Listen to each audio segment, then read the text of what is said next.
చాలామంది joint పెయిన్స్తోనూ spine పెయిన్తోనూ suffer అయ్యే వాళ్ళలో ఎక్కువ మంది ఐటీ ప్రొఫెషనల్స్ ఉంటారు, సాఫ్ట్వేర్ ఎంప్లాయీస్.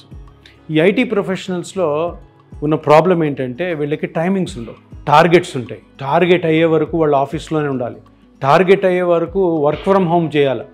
ఆ చేస్తున్నప్పుడు వాళ్ళు కంటిన్యూస్గా ఫీల్డ్ యాక్టివిటీ ఉండదు.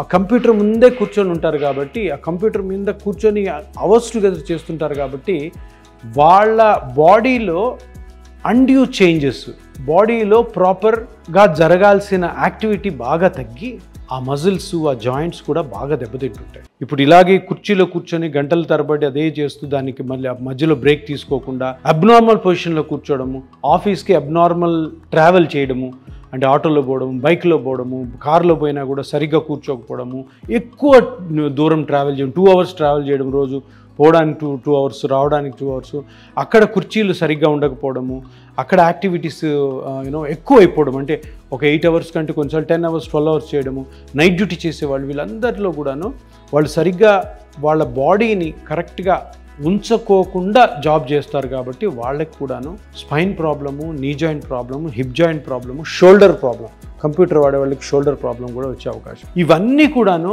డీజనరేటివ్ కండిషన్స్ అంటారు. ఈ డీజనరేటివ్ కండిషన్స్ ఏంటంటే మనము మన బాడీలో పార్ట్స్ని సరిగ్గా వాడనందువల్ల, అబ్నార్మల్గా యూజ్ చేయడం వల్ల వచ్చే డ్యామేజ్. ఇవి జబ్బులు కాదు. సో వీటికి మీరు ఏం చేస్తుంటారు, కొన్ని రోజులు పెయిన్ కిల్లర్స్, తర్వాత ఎక్సర్సైజు, ఫిజియోథెరపీ అని చేసిన తర్వాత తగ్గకపోతే ఆపరేషన్స్కి వెళ్తుంటారు. ఇప్పుడు ఆ అవసరమే లేదు.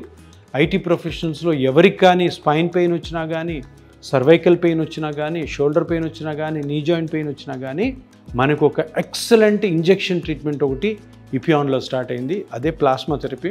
చక్కగా ఈ చిన్న ట్రీట్మెంట్ తోటి ట్రీట్ చేసుకున్న తర్వాత మీరు ఇక్కడ మేము చెప్పే ప్రికాషన్స్ అన్నీ పాటించడం ద్వారా కంప్లీట్గా 100% రికవరీ, మళ్ళీ మీ జాబ్ని ప్రాపర్గా చేసుకునే అవకాశం కలుగుతుంది.